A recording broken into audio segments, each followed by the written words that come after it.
निरंजन जी अपने घर के बरामदे में बैठे अखबार पढ़ रहे थे। तभी उनकी पत्नी संतोष ने चाय देते हुए पूछा, संतोष, आज आप अखबार ही पढ़ते रहोगे या कोई और काम भी करोगे? निरंजन जी, हो आज की छुट्टी पूरी तुम्हारी, बताओ क्या काम करना है? संतोष, वो मैं सोच रही थी देवर जी के घर जाने की। निरंजन जी, क्या राकेश के घर? नहीं, मैं वहां नहीं जाऊंगा। तुम जानती नहीं अपना हिस्सा मांगने के लिए उसने कितनी बेइज्जती की थी हमारी। बाबूजी के मरते ही उसे हिस्सा लेने की इतनी जल्दी थी कि 13वीं तक भी नहीं रुका, पहले ही लड़ाई झगड़ा शुरू कर दिया। संतोष, वो सब तो ठीक है, लेकिन इस बात को 5 साल बीत गए। निरंजन जी, तो इन 5 सालों में वो एक बार भी हमसे मिलने आया या कभी फोन पर बात की? वैसे आज अचानक वहां जाने की जिद क्यों कर रही हो? संतोष, नहीं कुछ नहीं, बस ऐसे ही।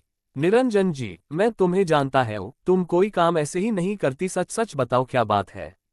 संतोष, कल मुझे बाजार में उनके घर में काम करने वाली रूपा मिली थी। वह बता रही थी कि अपनी काजल को कोई बड़ी बीमारी हो गई है। महीने में 2 बार उसे लेकर दिल्ली इलाज कराने जाते हैं और 1 सप्ताह रुक कर आते हैं। निरंजन जी, क्या काजल?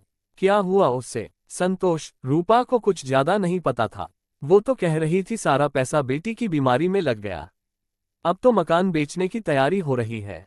मुझे भी कह दिया है कि कहीं और काम ढूंढ लो। ये सुनकर निरंजन जी असहज हो गए।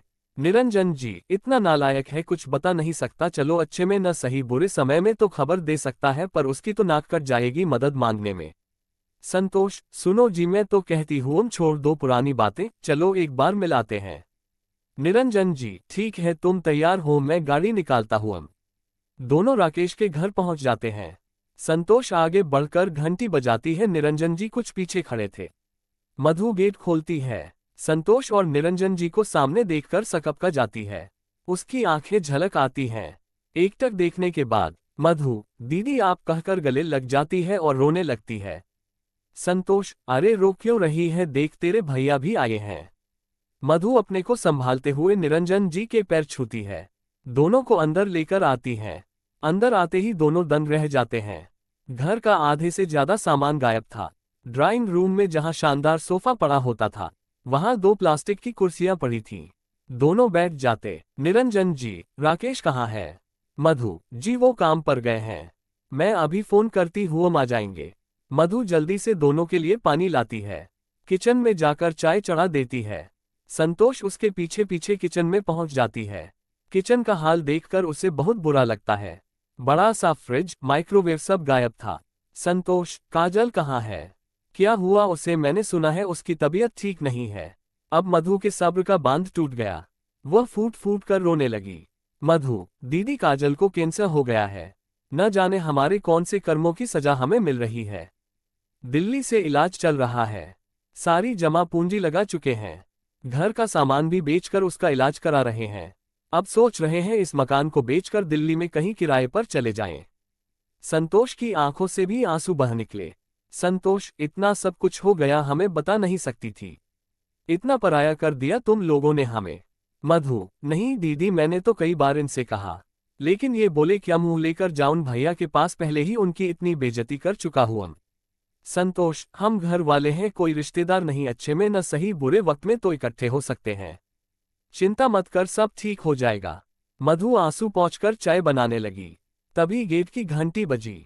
मधु ने गेट खोला। राकेश ने अंदर आकर निरंजन जी के पैर छुए। उसे देखकर निरंजन जी अंदर तक हिल गए।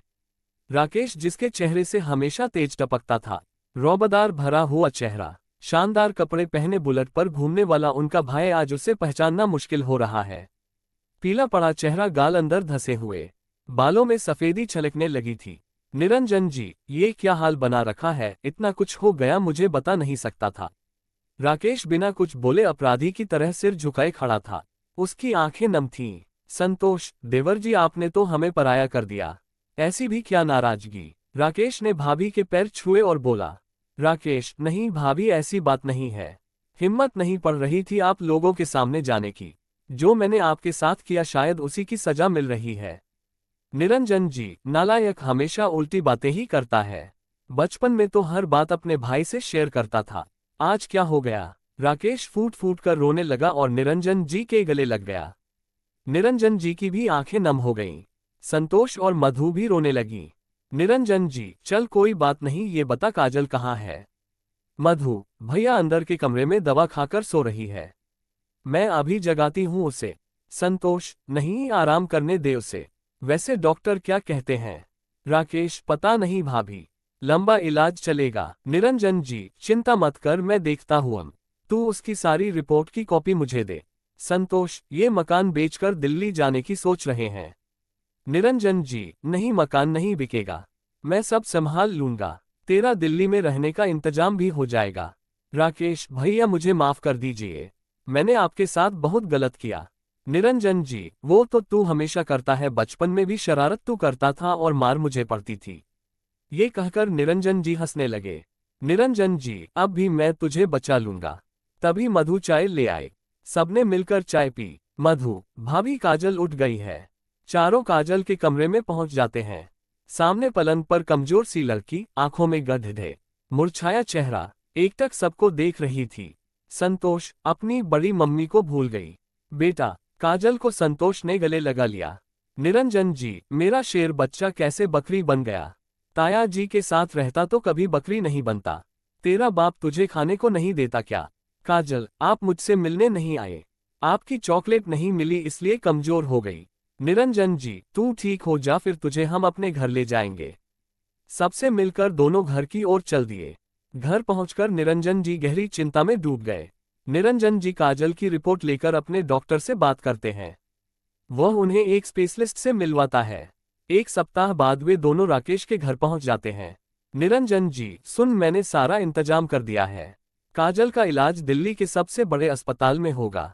भगवान ने चाहा तो जल्दी ही वह ठीक हो जाएगी। सरकारी अस्पताल के भरोसे कुछ नहीं हो पाएगा। राकेश, लेकिन भैया उसमें तो बहुत खर्च आएगा। निरंजन जी एक बैग उसके आगे सरका देते हैं। निरंजन जी, ये 50 लाख हैं, मैंने गौव की जमीन बेच दी। राकेश और मधु की आंखों से टप टप आंसू बह रहे थे। राकेश, भैया ये आपने क्या किया? मैं तो अपना हिस्सा पहले ही बेच चुका हूँ, अब आपने भी अपना हिस्सा बेच दिया। निरंजन जी, जब बात अपने बच्चे की हो तो सब कुछ फीका लगता है। तू जाने की तैयारी कर, मैंने वहां तेरे रहने का भी इंतजाम कर दिया है। ये 50 लाख अगर कम पड़े तो घबराना मत, मेरे पर कुछ सेविंग भी है। 6 महीने के इलाज के बाद काजल ठीक हो जाती है। आज काजल घर आ रही थी। निरंजन जी और संतोष ने पूरा घर फूलों से सजाया। काजल जैसे ही घर आई उसका जोरदार स्वागत किया गया। राकेश और मधु जैसे ही घर के अंदर आए वे चौंक गए। पूरा घर बिल्कुल नया लग रहा था, जैसे अभी अभी पेंट किया गया है। नए सोफे, किचन में बड़ा फ्रिज, सब पहले जैसा था। राकेश रोते हुए अपने भाई के गले लग गया। निरंजन जी, मैंने कहा था ना सब ठीक हो जाएगा। मधु, भाभी आपने ये सब क्यों कर दिया? आपका कर्ज हम कैसे चुकाएंगे? संतोष, पागल, घर वालों पर कोई कर्ज नहीं होता, हमारे रहते तुम कष्ट उठाओ ये भी तो नहीं हो सकता। सबने मिलकर काजल के से केक कटवाया। तभी वहां रूपा आ गई। संतोष, इसे मैंने बुलाया है, ये यहाँ काम करेगी, चिंता मत कर, इसकी पगार मैं दे दूंगी। राकेश, नहीं भाभी, अब मैं पूरे जोश से काम करूंगा, सब संभाल लूंगा।